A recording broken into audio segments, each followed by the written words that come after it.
Desde este momento comienza Hablando de Seguridad, creado y conducido por Hermes Acuña, postítulo universitario en Seguridad y Resolución de Conflictos. Primer programa radial dedicado exclusivamente a la problemática de la seguridad.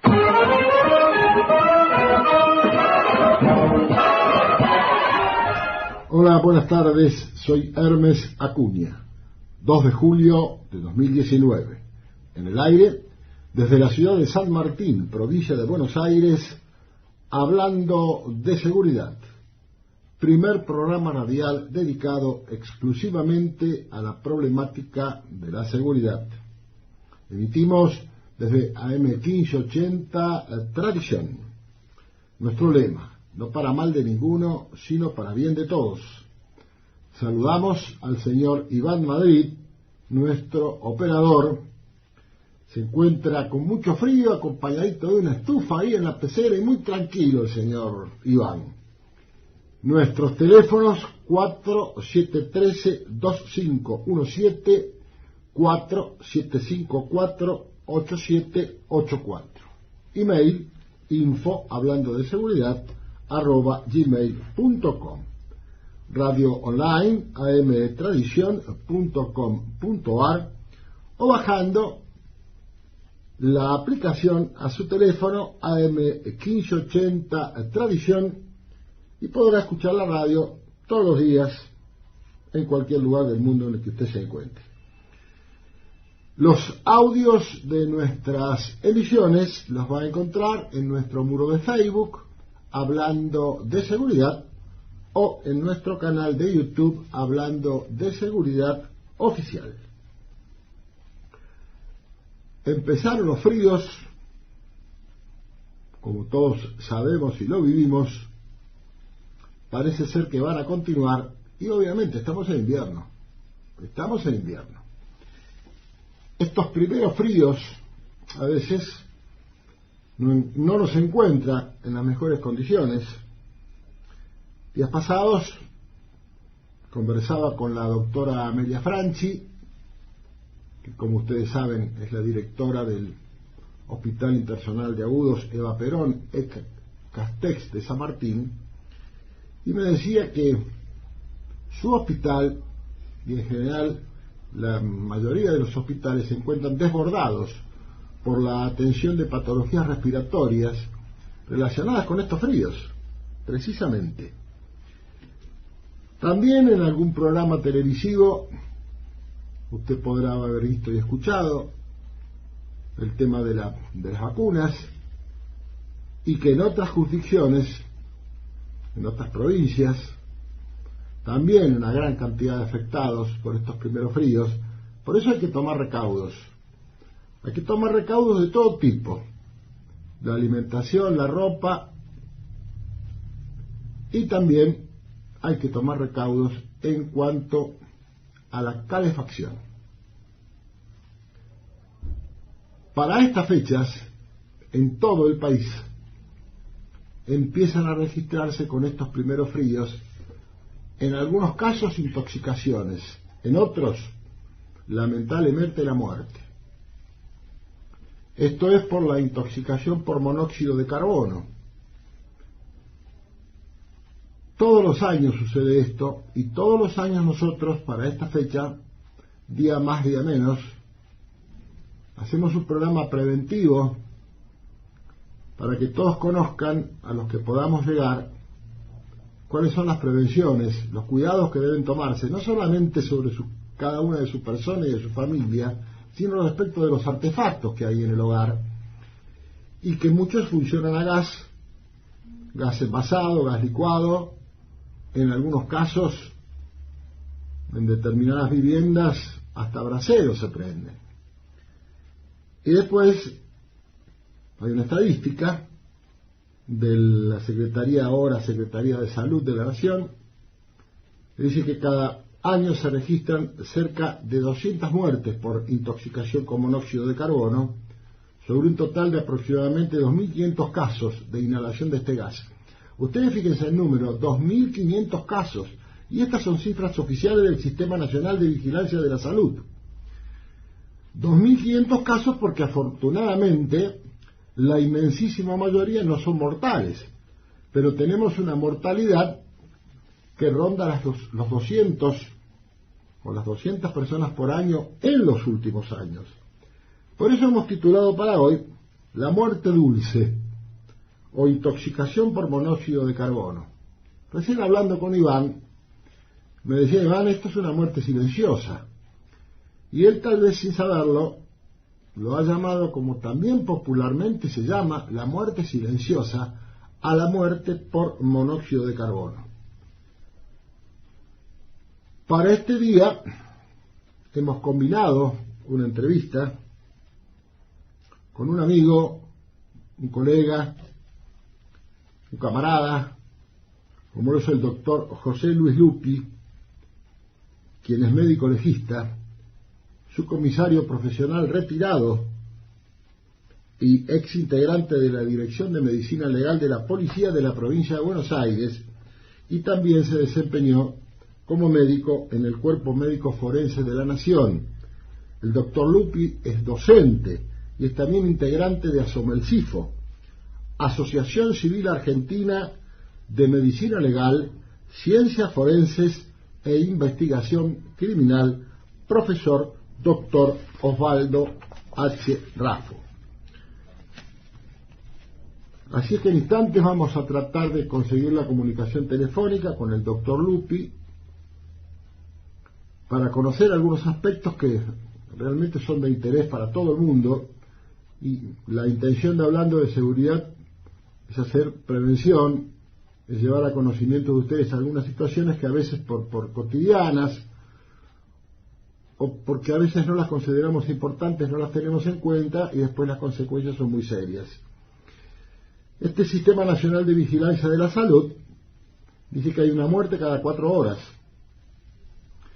El monóxido de carbono es un gas incoloro, insípido e inodoro, es decir, las propiedades del agua. No tiene color, no tiene sabor y no tiene olor. Las intoxicaciones o los accidentes, si lo podemos llamar de alguna manera, con monóxido son producidas en el 87% por calefones, el 8% por calefactores y el 5% por cocinas. El relevamiento hecho por este organismo, repito, el Sistema Nacional de Vigilancia de la Salud, indicó que gran parte de los casos corresponden a las siguientes jurisdicciones y en el orden que las voy a mencionar. Primero, Capital Federal. Segundo, Provincia de Buenos Aires. Tercero, Mendoza. Cuarto, Neuquén. Quinto, Córdoba. Sexta, Tucumán. Braseros, cocinas, calefones, estufas liberan este gas debido a obstrucciones en sus tirajes, a mala colocación, falta de controles periódicos o ausencia de ventilación. En los últimos 2 años, la mayor cantidad de estos envenenamientos ocurrieron justamente en el mes que empezamos a cursar, en este mes de julio, periodo en el que se registran las temperaturas más bajas, aunque los casos se incrementan a partir, obviamente, de los primeros fríos. ¿Y qué es el monóxido de carbono? Es un subproducto de la combustión incompleta de sustancias carbonadas. Así conversaba con Iván, repito, por ejemplo en la ciudad de Mar del Plata, donde hay, como tantas ciudades veraniegas, donde hay tantas departamentos, casas que prácticamente no se usan salvo para el periodo de vacaciones o las de verano o en el invierno, y muy pocas personas toman la precaución de controlar con un gasista matriculado el correcto funcionamiento de esas estufas, el correcto funcionamiento de los calefactores, incluso de los calefones, si lo tuviesen. Y uno de los errores típicos es tenerlo en el propio baño, no tener estufas en las habitaciones en absoluto. Y a la noche la recomendación es cerciorarse de que estén correctamente apagados estos artefactos que funcionan con suministro de gas. Y también la precaución es cerrar la llave de paso, no cerrar solamente la cocina o la estufa, cerrar la llave de paso que abastece a esos artefactos. Esto hay que tomarlo como una costumbre automática cada noche antes de ir a descansar. Porque como decíamos, y nos va a explicar el doctor Lupi en su momento, y como hemos titulado, se llama la muerte silenciosa. La muerte silenciosa. Así es que hay que prestar mucha atención a todo esto por nuestra familia, por nosotros, y divulgar esto. Cada año se debe tener la precaución en el propio hogar de llamar a un gasista matriculado para que revise las estufas, para que revise los calefactores si los hay, las calefacciones centrales, los termotanques. A veces estalla algún termotanque porque no fue mantenido debidamente, los picos se tapan, entonces el gasista matriculado sabe perfectamente bien lo que tiene que hacer. Y es importante por nuestra salud, y cuando digo nuestra, digo la de todos, la nuestra, la de nuestra familia, la de nuestros amigos. Por eso insistimos todos los años en repetir este tipo de programa, o tocar este tipo de tema, porque las consecuencias, como se los acabo de mencionar, realmente son graves. Vamos a ir a la primera tanda. Mientras tanto, tratamos de conseguir la comunicación con el doctor José Luis Lupi. Adelante, Iván.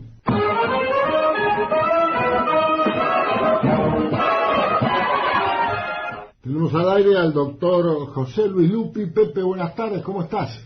Querido jefe y amigo, un gusto saludarte y agradezco que me hayas convocado para esto, a ver si podemos colaborar una vez más. Seguramente que sí, ya como lo hemos hecho el año pasado, Pepe, y en la editorial, en la introducción, yo decía que a veces nos descuidamos, porque esto es tan cotidiano, tener un artefacto a gas en la casa, es tan cotidiano que a veces uno se descuida y las consecuencias en muchas ocasiones son fatales y por ende irreversibles.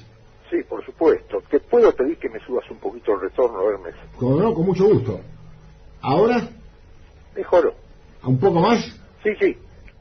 A ver, ¿ahora? Ahora sí, justo. Bueno, perfecto, excelente, Pepe, excelente. Bueno, contanos un poco, Pepe, ¿qué es esto de la intoxicación por monóxido de carbono? ¿Qué es esta sustancia? ¿De dónde proviene? ¿Cuál es el mecanismo de producción del monóxido de carbono? Bueno, tú lo has dicho, es un gas altamente tóxico, es la primer causa de envenenamiento, es un gas que no tiene sabor, no tiene color y no tiene olor, es decir, yo digo que es artero porque no nos damos cuenta de que nos estamos intoxicando, hasta que empiezan los síntomas. ¿Qué ocurre? ¿Cómo es el mecanismo?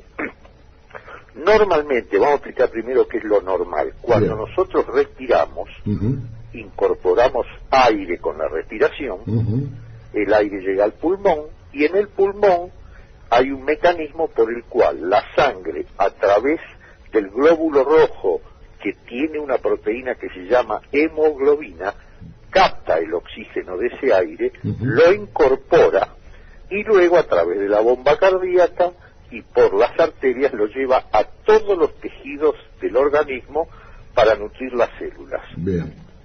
¿De acuerdo hasta ahí? Perfecto. Cuando llega a la célula, toma el dióxido de carbono, lo vuelve a retornar por el sistema venoso al corazón y se vuelve a repetir este circuito de incorporación de oxígeno y eliminación del dióxido de carbono con la respiración. Bien. Esto sucede en un individuo normal aproximadamente 70 veces por minuto en el circuito, que es la frecuencia cardíaca. Bien. ¿Correcto hasta ahí? Bien. Correcto, correctísimo. Si estamos en un foco que produce monóxido de carbono, tú lo has dicho, por combustión incompleta, en un brasero, un calefón, cualquier foco que produzca el gas, la hemoglobina en el pulmón lo que va a captar es el monóxido de carbono. ¿Por qué? Porque el monóxido de carbono tiene entre 200 y 250 veces más avidez por la hemoglobina que el oxígeno. Es decir, que la molécula del monóxido desplaza a la molécula de oxígeno. Exacto, desplaza el oxígeno, se incorpora a la hemoglobina, que ahí se transforma en carboxihemoglobina. Claro. Y entonces, ¿qué ocurre? Eso es lo que circula por vía arterial, por la bomba cardíaca, y es lo que se incorpora en los tejidos. Sí. ¿De acuerdo hasta ahí? Perfectamente. Es decir, el tejido no recibe el oxígeno, sino que recibe el gas tóxico. Claro. ¿Y qué pasa? ¿Cuál es el tejido que más utiliza oxígeno para vivir? Es el tejido nervioso. Es el primero que se afecta y es el primero que da síntomas en la intoxicación. Ahora, ¿qué ocurre? La intoxicación, el grado de intoxicación o la gravedad de la intoxicación depende de 3 factores. Uno es el foco que lo produce, el gas. El foco que produce, porque hay focos que producen muchísimo más. Un incendio, por ejemplo. En un incendio tenés 400.000 partes por millón de monóxido de carbono. El humo del tabaco tiene 400 nada más. Es decir, la capacidad del foco de producción es el primer factor. Si me permitís una pregunta. Sí. Para que la audiencia sepa con quién estamos hablando. ¿Vos tuviste actuación en la desgracia de Cromañón? En Cromañón tuve que intervenir, pero con los heridos, con los que quedaron heridos, no con los fallecidos. Yo en esa época ya no estaba en morgue. Sí, sí. En Cromañón ocurrió otra cosa. Si bien hubo un incendio, lo que se quemó fue la media sombra que estaba en el techo. Claro, el ácido cianhídrico. Y eso produjo ácido cianhídrico. Claro, sí, sí. Y la mayoría de los chicos de Cromañón se murieron por intoxicación con el ácido cianhídrico. Sí, sí. Más que por el monóxido de carbono, que también debe haber. No, pero lo traigo esto a colación, porque estamos hablando de intoxicación con gases. Exacto. Sí. Pero ya te digo, en Cromañón lo que se produjo fue el cianhídrico. Sí, claro, por el material sintético de la media sombra. Exacto. Bueno, te decía entonces, el primer tema es el foco de producción, la capacidad que tiene el foco de producir monóxido. El segundo ítem es el tiempo de exposición que está el individuo en el foco. Claro. A mayor tiempo de estar en él, mayor la intoxicación. Seguramente. Y el tercer elemento es el volumen minuto respiratorio que tiene esa persona, es decir, la frecuencia respiratoria. ¿Por qué te digo esto? Porque tanto los niños como los ancianos tienen un volumen respiratorio mayor que un adulto joven en condiciones normales. Entonces captan más el tóxico que un adulto normal. ¿De acuerdo hasta ahí? Perfecto. ¿Cuál es el volumen minuto respiratorio? Y normalmente son 14, 16, 18 frecuencias por minuto en un individuo normal. Sí. Ahora, un individuo adulto que tiene problemas respiratorios porque tiene POC, enfisema o eso, también va a aumentar su volumen respiratorio y también va a captar mayormente el tóxico. Ahí apuntaba mi pregunta precisamente. Correcto. Y Pepe, y también es importante el cubaje del recinto, porque desde luego que en una habitación más chica la intoxicación va a ser mucho más rápida que en una con un cubaje más importante. Pero sí, por supuesto, eso ocurre, por ejemplo, en las cocinas de los restaurantes, en las parrillas, donde el ambiente es más pequeño, la producción es mayor y, bueno, la contaminación es mayor. Claro. Por eso esos lugares están siempre bien ventilados, o en las industrias tener los extractores de aire permanentemente funcionando por cuestiones de salubridad industrial. La industria produce el 20% de este gas. Sí. La industria, por ejemplo, las que fabrican metanol sintético o la pirólisis en la industria del caucho. Sí. sí. Y decime, ¿hay intoxicación por monóxido con una pérdida de gas natural, por ejemplo? No. El gas natural no produce. Sí te produce otras cosas, otra descompostura, pero no. Sí. El gas combustionado, cuando tiene la llama encendida. Bueno, a eso apuntaba, pero quería que lo dijeras vos. Cuando hay llama encendida. Exacto. Tal cual. Y fíjate, por ejemplo, en una cocina que tiene un bajo incidente, un detalle muy simple para ver si combustiona más es ver el color de la llama. La llama tiene que ser bien azul. Claro. Si la llama es anaranjada o amarilla, está combustionando mal. Claro, por eso yo decía en la editorial, Pepe, que hay que hacerse una costumbre ya para el mes de abril, ya preludiando los primeros fríos, hacer revisar por un gasista matriculado todos los artefactos que tengamos en la casa. Sí, señor, y ¿sabes qué? Los conductos de ventilación que no estén obstruidos. Exactamente. Yo te voy a comentar algo que le pasó a mi hermana, pobre. Es decir, ella compró un departamento, lo tiene hace mucho tiempo, es un departamento viejo, un edificio hecho hace 70 años. Sí. Y pasó Metrogas. Dijiste que 70 años es un edificio viejo. Sí. Bueno. Sí. Grande, tiene muchos años. Bueno, muy bien. Pasó Metrogas a controlar departamento por departamento y le cortó el gas a todo el edificio. Ajá. ¿Qué ocurre? Tanto calefones como cocinas, ninguno tenía válvula de seguridad. Fíjate. Y en la cocina de mi hermana, pese a tener un ventanal enorme, obligaron a hacer dos rejillas de ventilación, en el piso y en la parte de arriba. Claro. Tuve que cambiar la cocina y el calefón por unos nuevos, todos con válvula de seguridad, en el horno, en las 4 hornallas. Y un detalle más, el calefón nuevo, aparte de tener la válvula de seguridad, tiene un sistema automático que si por cualquier motivo se tapa el conducto de ventilación, el calefón no enciende. Claro, sí, es cierto. Sí. Es una medida, es decir, costó caro, pero es la mejor medida de seguridad. Sí. Y los tubos de ventilación tienen que estar a los 4 vientos, sobrepasar el techo del edificio. Claro. Y los codos no pueden ser codos a 90 grados, tienen que ser codos a 45 grados. Son todas normas nuevas de protección. ¿Sí? Y eso lo están haciendo en muchos edificios de la ciudad de Buenos Aires. Claro, para que venteen bien. Metrogas. Claro, sí, para que venteen bien. Exactamente. Sí, tal cual, sí. Ahora, si al quemarse el gas natural o un combustible, como puede ser la leña, como puede ser el nafta u otros semejantes, no se realiza bien la combustión, se producen estas sustancias mal oxidadas. Exacto. Que una de ellas es precisamente el monóxido de carbono.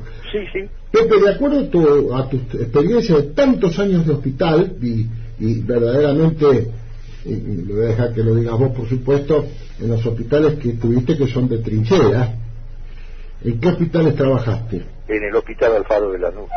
Ni más ni menos. Ahora se llama Evita. Exactamente. La mayor cantidad es mellizo al Castex. Sí. En San Martín. Sí, tal cual. Y al Finoquieto de Avellaneda. Tal cual.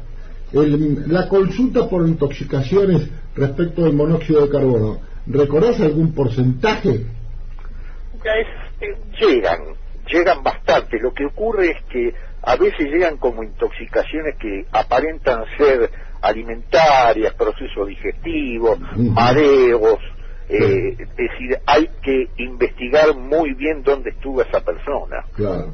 Es decir, tratar de ubicarse que estuvo en el foco, preguntar eso para poder hacer el tratamiento correspondiente. Las intoxicaciones leves, Hermes, se resuelven fácilmente con oxigenoterapia. Claro. Es más, una persona que pueda sentir, por ejemplo, que estuvo en un foco, que tiene un dolor de cabeza importante, mareos, con que salga al aire libre y respire 3-4 horas al aire libre, eso lo revierte. Claro. Casos más graves, oxigenoterapia con máscara, y si no, ya los casos graves hay que meterlos en cámara hiperbárica. Claro. ¿Por qué no nos comentás que es una cámara hiperbárica? La cámara hiperbárica es un sistema de oxígeno a presión, que no existe en todos lados, en todos los hospitales. Claro. Es un tema de oxígeno a presión que, bueno, es la forma de revertir esto. Claro. De todas maneras, en las intoxicaciones graves, transcurridas 2 o 3 semanas, si persisten las secuelas que quedan, ya se hacen irreversibles. Claro, claro. Y queda con algún déficit motor, por ejemplo. Porque, insisto, el sistema nervioso es el más afectado, y el segundo más afectado es el corazón. Claro. ¿Por qué?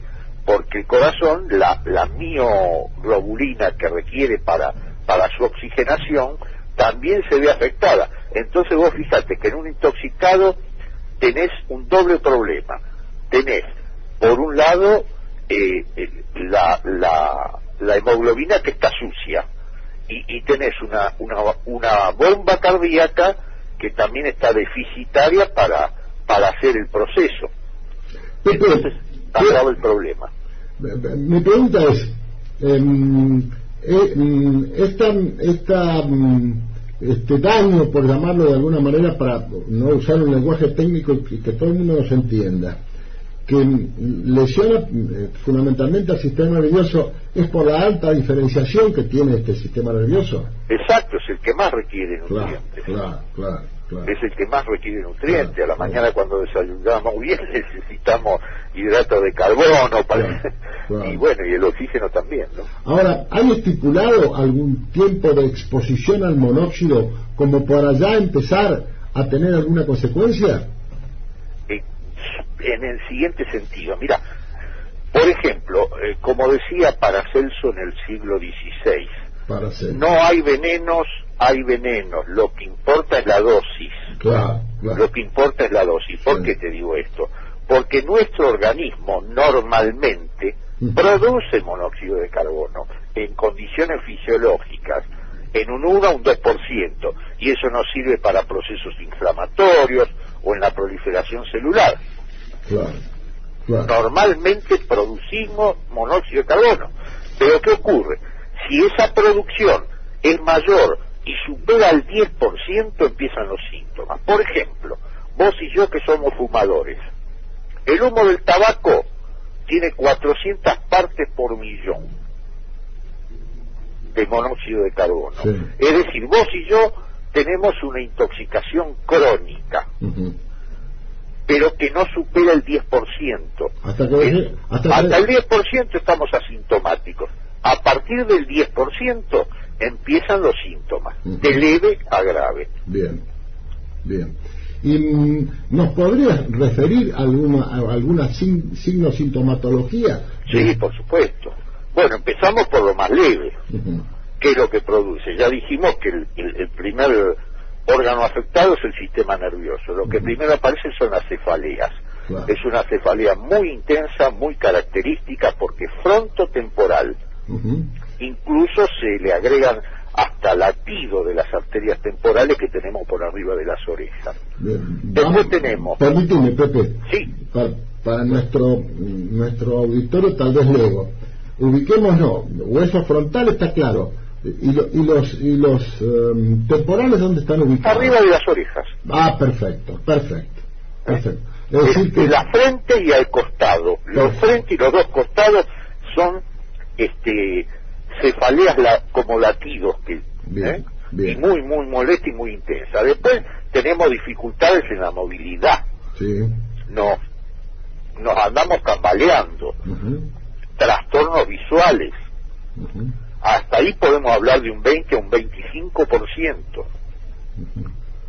Si esto persiste, si seguimos en el foco de producción, se viene una astenia. Una astenia es una sensación de falta de ganas de hacer cualquier cosa. ¿O correcto? Si esto persiste, ya la afectación es muscular. Supongamos que llegamos a la casa de alguien, o en nuestra propia casa, un familiar nos refiere que está sintiendo esta sensación de dolor de cabeza en la zona frontotemporal, como acabas de decir. Sí. ¿Qué hacemos? primero apagar la cocina, el calefón, lo que estuviera prendido, y abrir bien las ventanas y ventilar. Bien. Ventilar. Bien. Ventilar o sacarlo afuera, claro, al aire libre, y que respiren el aire libre. Y después, por supuesto, ver qué pasa con esa cocina, con ese calefón, bien, o con esa estufa. Lo que me interesa es la persona que empezó a tener intoxicación. Lo dejamos en casa, lo ventilamos, lo sacamos al patio, lo sacamos a un lugar con buena ventilación, ventilamos el ambiente. ¿Y qué temperamento, porque no somos médicos, qué temperamento adoptamos con esa persona, inclusive de acuerdo a la edad, por lo que has comentado hace un ratito? Sí, un viejito que le esté pasando, la abuela. O un niño. Pues sí, o un niño. Bueno, vemos qué pasa en las próximas 2 o 3 horas. Si mejoró, se alivió y no tiene otros síntomas, paramos ahí. Sí. Si persiste, hay que llevarlo al hospital, por supuesto. Perfecto. Otro comentario, Hermes. Sí, por favor. Que esto que estás haciendo vos y que haces todos los años es perfecto, pero yo no veo desde el punto de vista oficial que se hagan recomendaciones de este tipo.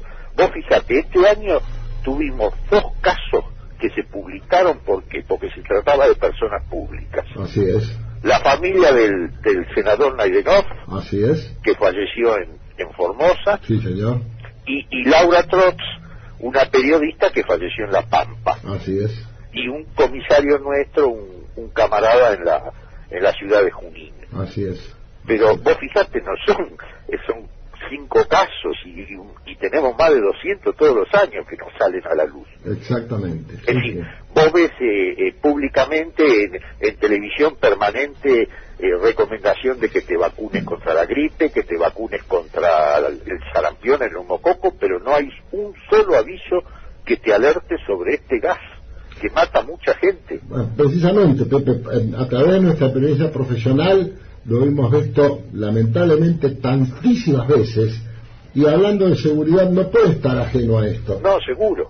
Porque el objetivo principal de este programa es la prevención, y es lo que estamos haciendo. Es tan simple, Hermes, mira lo que te propongo, que Metrogas o las empresas de gas, con la factura de marzo, abril, te manden un papelito con todas las recomendaciones. Sí, un folletito, claro. Un folletito con las recomendaciones. O que lo haga la municipalidad cuando te manda el ABL en cuotas. Claro, pero ahora estamos con la distribución de boletas preelectorales. Claro. Entonces no hay tiempo para hacer prevención. Hay otras cosas que seguramente son más importantes. Pepe, vamos a seguir avanzando un poco más en la intoxicación propiamente dicha. ¿Cuál ya hemos perfilado un primer estadio? ¿Cuál sería un segundo? No entendí, espera. Que hemos te decía yo que avancemos en cuanto a la intoxicación por monóxido. Bien. Ya mencionaste un primer estadio. ¿Cuál sería el siguiente? El siguiente, bueno, es la astenia, cuando te podés mover poco, y si seguimos llegamos a la parálisis muscular. Y ya no te podés mover, y la parálisis respiratoria consecuente. Sí. Y la muerte. ¿Cómo reconocemos macroscópicamente en el caso de que nos encontráramos con un fallecimiento? Es muy común que en algún barrio te digan fulanito o fulanita hace tantos días que no lo vemos, o generalmente personas de edad avanzada, no salió a hacer los mandados, y a veces se ingresa a la casa y se encuentra que esa persona fallecida. Macroscópicamente, ¿cómo se da cuenta el médico legista que ese fallecimiento se debió a una intoxicación por monóxido? Lo primero que ves es el color que tiene el cadáver. Es inconfundible. A 10 metros te das cuenta, vos decís esto es monóxido de carbono, es un rojo acarminado, que de todo el cuerpo, de todas las cosas, de los ojos, es una cosa muy clara. Aunque haya pasado mucho tiempo, Pepe. Sí, se ve.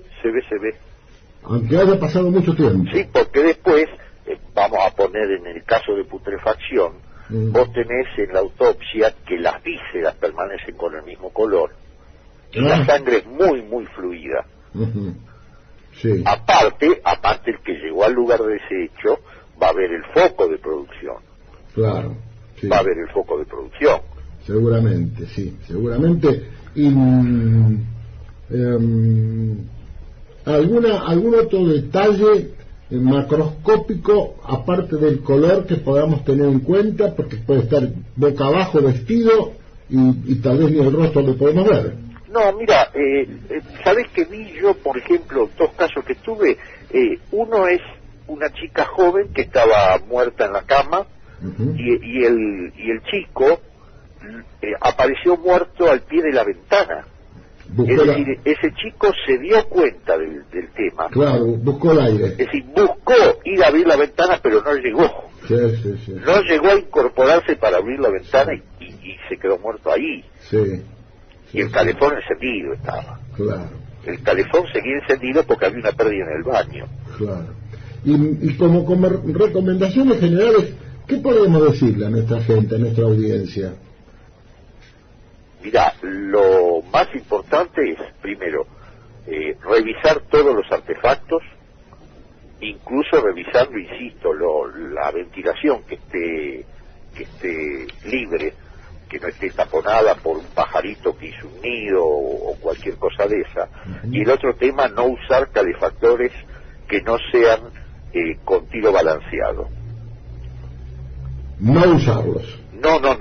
A la venta hay algunos que dicen no necesita ventilación porque la combustión es interna y no afecta al medio ambiente y no produce monóxido. ¿Eso es falaz? Eso es falaz. Necesitar lo de tiro balanceado es si producen monóxido, pero lo largan al exterior. Claro. Lo que no hay que tener son las pantallas infrarrojas. Sí, esa de antigua data. De antigua data, pero siguen existiendo, Sí, pero se siguen vendiendo. Pero Pepe, y se siguen vendiendo calefones para los baños. Sí, por Dios. Y con respecto a los dormitorios, sí, y a los baños, ¿no? Sabemos que no instalar jamás un calefón en un baño. No, por Dios. No instalar estufas en las habitaciones dentro de lo posible, y si se hicieron, con tiro balanceado, ¿estamos de acuerdo? Con tiro balanceado exclusivamente. Bien. El tiro balanceado, lo que tiene, la cámara de combustión de la estufa es hermética. El aire lo toma desde afuera y el monóxido lo larga para afuera. Claro, sí. Es decir, no hay posibilidad en el tiro balanceado que tengas monóxido adentro de la habitación. Vos me decías que en caso de ver un cadáver intoxicado por monóxido, esa coloración roja acarminada, tiene que ver con esto que habíamos conversado al principio, de la avidez de la carboximoglobina. Claro, exactamente.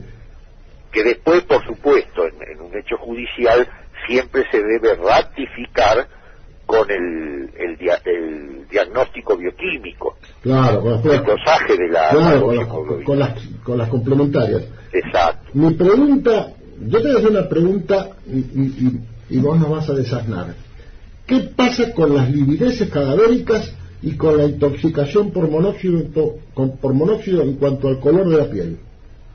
Es lo mismo, están mucho más pronunciadas.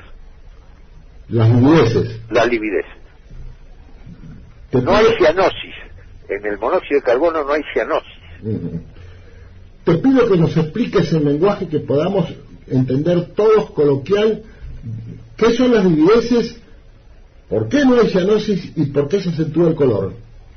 Es decir, la lividez, es decir, un cadáver cuando fallece queda determinadamente, digamos, apoyado o ya sea en decúbito dorsal o decúbito ventral o decúbito lateral. Es decir, boca abajo, boca arriba.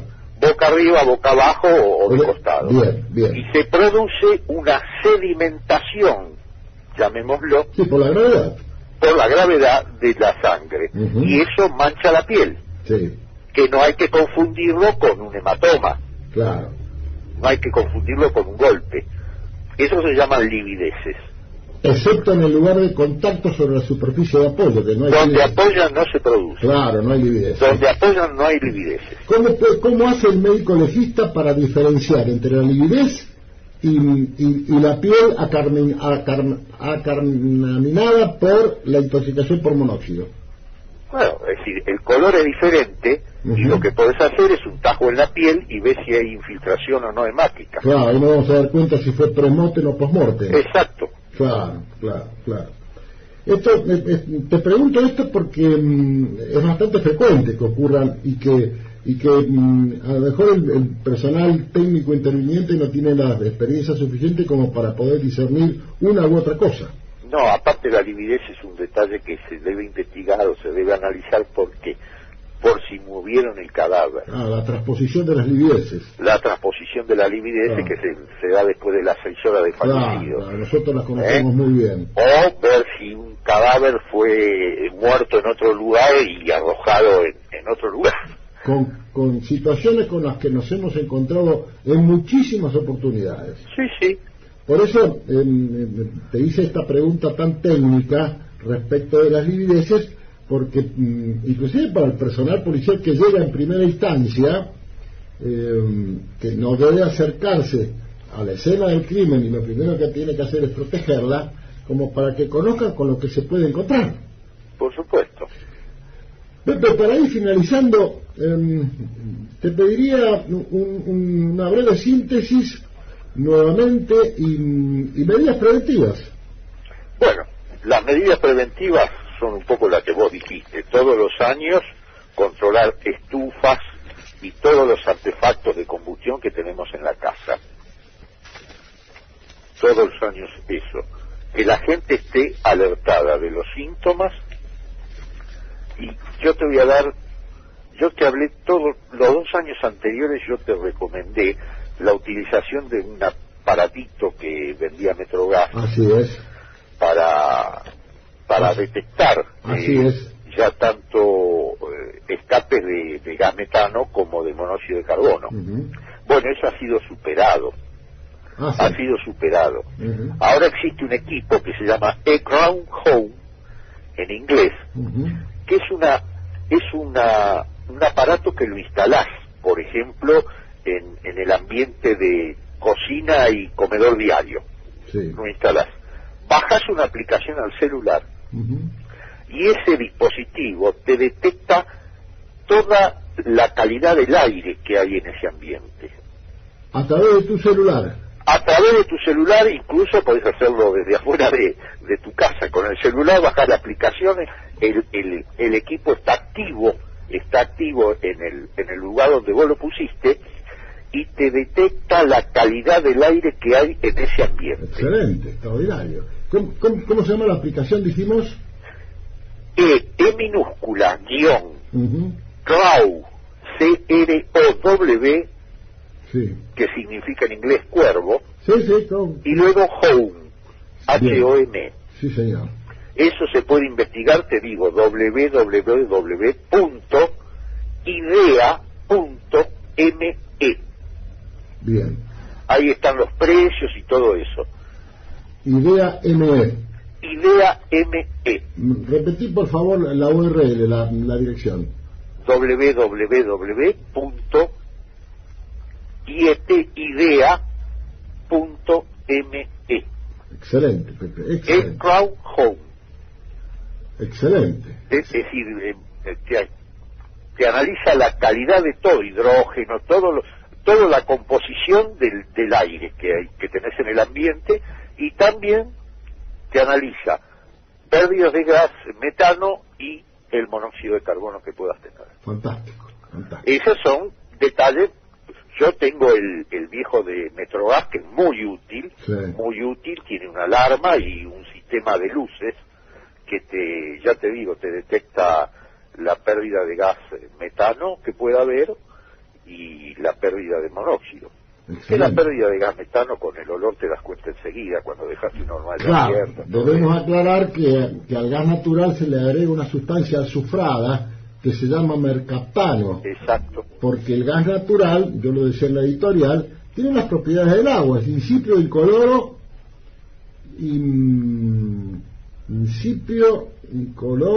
y me queda una propiedad más. Inodoro. Inodoro, exactamente. Sabor, color y olor, no tiene. No tiene nada. Claro, por eso al gas natural se le agrega esa sustancia para ser percibidas fácilmente cuando uno dice hay un olor raro y todo el mundo ubica al huevo podrido, y ese es el olor del mercaptano porque es azufrado precisamente. Exacto. ¿Algo más, Pepe, que nos quieras dejar? No sé qué más sugerir, que ya te digo que la gente de los organismos oficiales se ocupe, aparte de vos, de hacer este tipo de recomendaciones, ¿no? Bueno, Pepe querido, muchísimas gracias por este tiempo, ha sido de suma utilidad, y fundamentalmente esta aplicación que nos decís para bajar a nuestros celulares, que lo vamos a repetir, lo vamos a publicar en la página porque realmente es muy interesante y está a la mano de todo el mundo. Sí. Te mando un fuerte abrazo, Pepe. Gracias, Hermes, por convocarme. Bueno, espero haber sido útil. Absolutamente, muchísimas gracias. Te mando un abrazo grande y siempre a tu disposición. Gracias, hermano, igualmente para vos. Saludo a toda tu audiencia. Igualmente, muchas gracias, Pepe. Ha sido el doctor José Luis Lupi, médico legista, exintegrante de la Dirección de Medicina Legal de la Policía de la Provincia de Buenos Aires.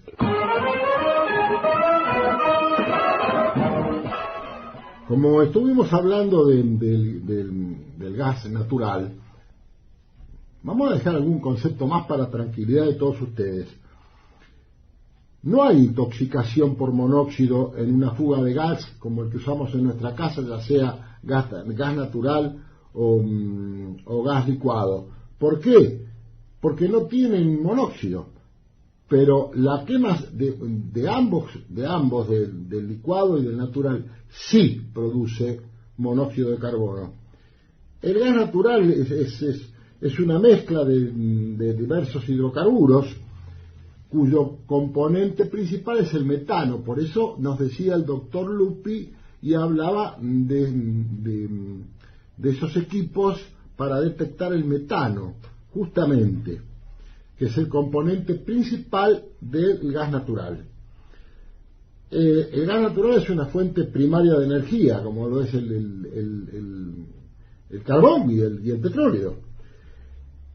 Y también repetimos que al gas natural se le agrega esta sustancia que se denomina mercaptano, que es un componente azufrado, es decir, tiene azufre, que va a dar ese olor característico que nos permite inferir que estamos en presencia de una pérdida de gas.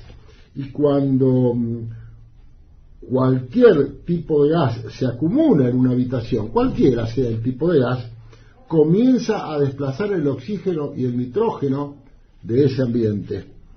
Cuando no hay oxígeno, como decíamos, la persona tiene dificultades para respirar e inclusive puede llegar al óbito, puede llegar a la muerte.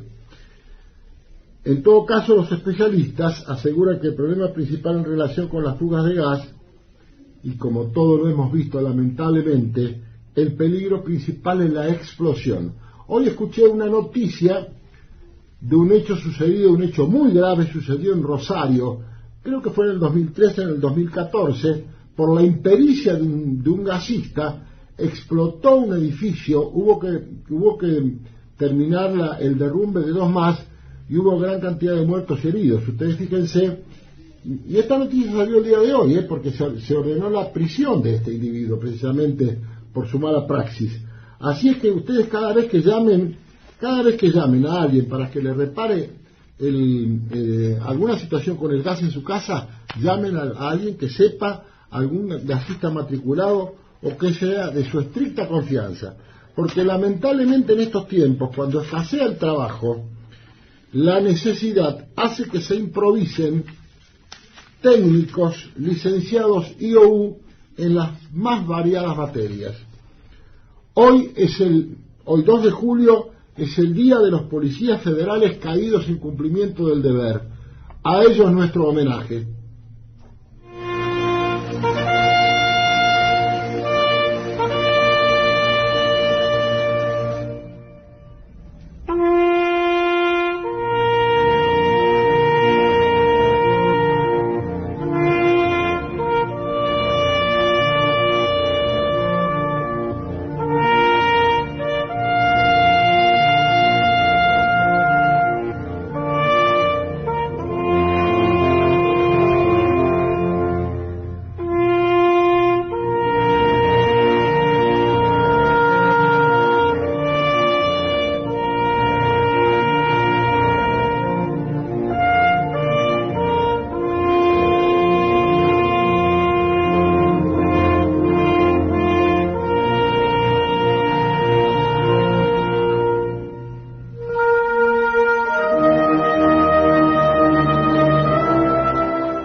Nos estamos reencontrando el próximo martes, como siempre, a las 5 de la tarde en AM 1580 Tradición, hablando de seguridad.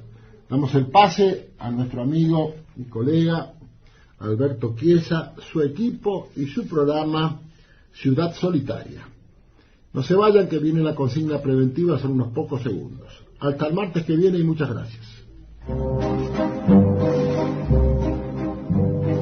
Los niños no deben usar solos el ascensor.